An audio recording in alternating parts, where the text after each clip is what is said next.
So this is Leonard Kish with healthit.tv. I'm also a co-founder of YouBase, working with blockchain-related technologies in healthcare. I'm here with Ryan Singer from Blockchain Health, another young startup in the healthcare blockchain space. You have a long history with Bitcoin blockchain, so tell us a little bit about how you got involved in healthcare and at this. I make up for my long history in Bitcoin by having no history at all in healthcare. The first time I considered getting professionally involved in healthcare was in February of this year. Wow. When a friend of mine at a major pharmaceutical company asked me to come and give a talk to his executives about Bitcoin and blockchain. So what's the big value for pharma right now with Bitcoin and blockchain? Why?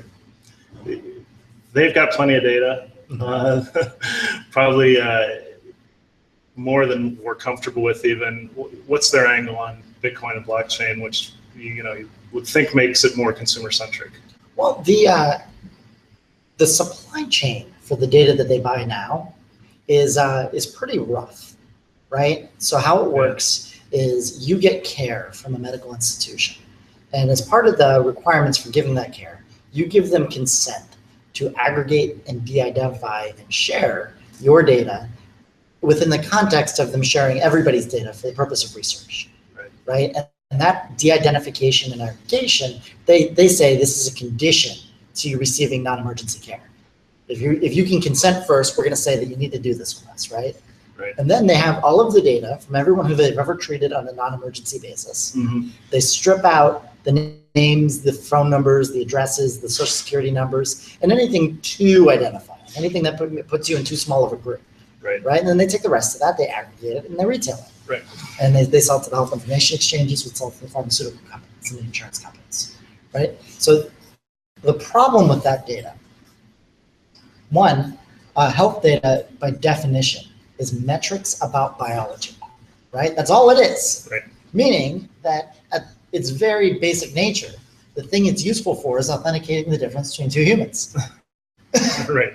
And you can't fully remove that ability without making it useless as data to tell the difference between two humans. Right. So long as it's useful for healthcare research, so long as it's useful to develop new treatments or new therapies, it's going to also be useful for re-authentication, for re-identification, right? Right. That's one problem. So what's the solution?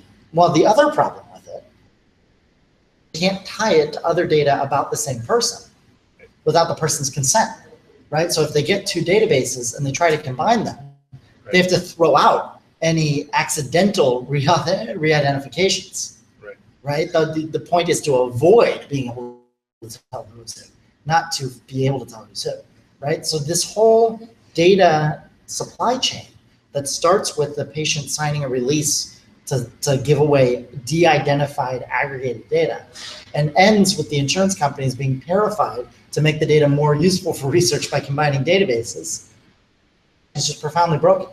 And the health research community and the pharmaceutical community would like a better model. So yeah, you say supply chain, I think of more of, like network architecture. Mm-hmm. This is, institutions on one side, no incentive or very little incentive, no rights to share this information. Individuals maybe have more rights. So what's your perspective on the solution to actually drive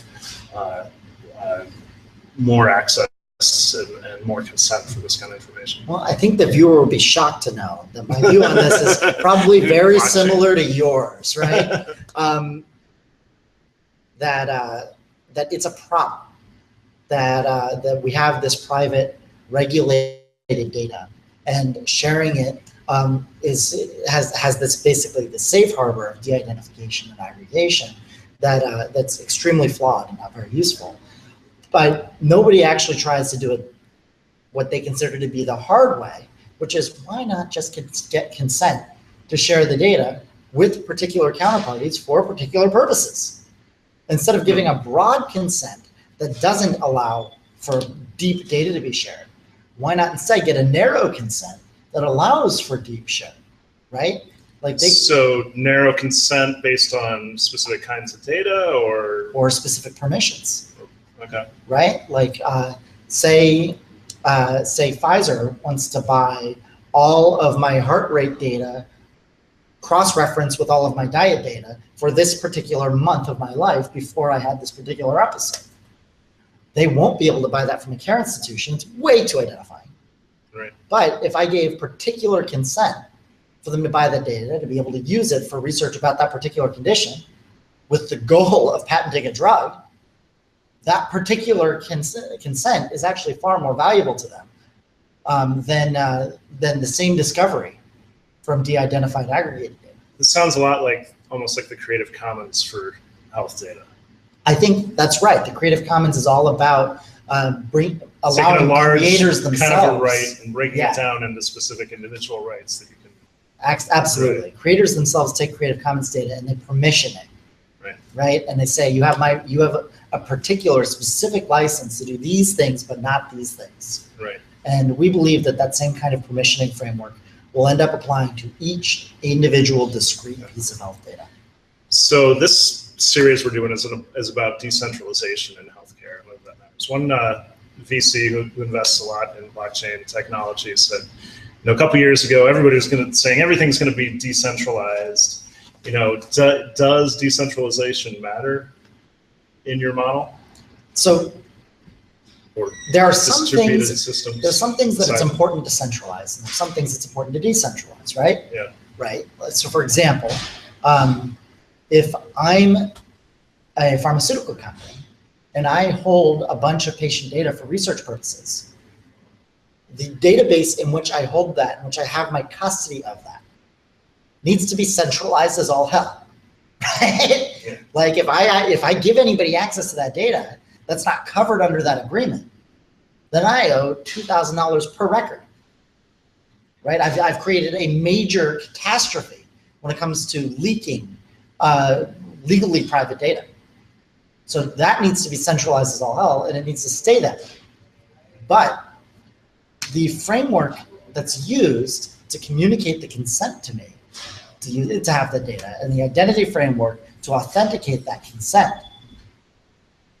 if that's decentralized instead of centralized under my control, that actually saves me time, money, effort, and risk, because there's something to audit against that I couldn't have influenced. Right. When I'm going to prove that I had the consent to have these records. Right. So it is decentralized consent management, so it's more trusted. Yeah. So decentralize the consent management, decentralize the records of the consent transactions, and decentralize the identity management so that that consent can't be faked. Cool. So you're talking to pharma, strictly pharma and device, I think you said. Yes. Right? So pharma, you don't and we're talking everybody. to app manufacturers. So if you make apps or devices that interact with humans, just directly with humans, that as part of their interaction with humans, collect data about the functioning of that human's body, then have we got a deal for you? All right. Thanks, Ryan. Great talking with you. We're here at GSV Labs in Silicon Valley. It's part of this Blockchain Symposium right across from Stanford Medical Center.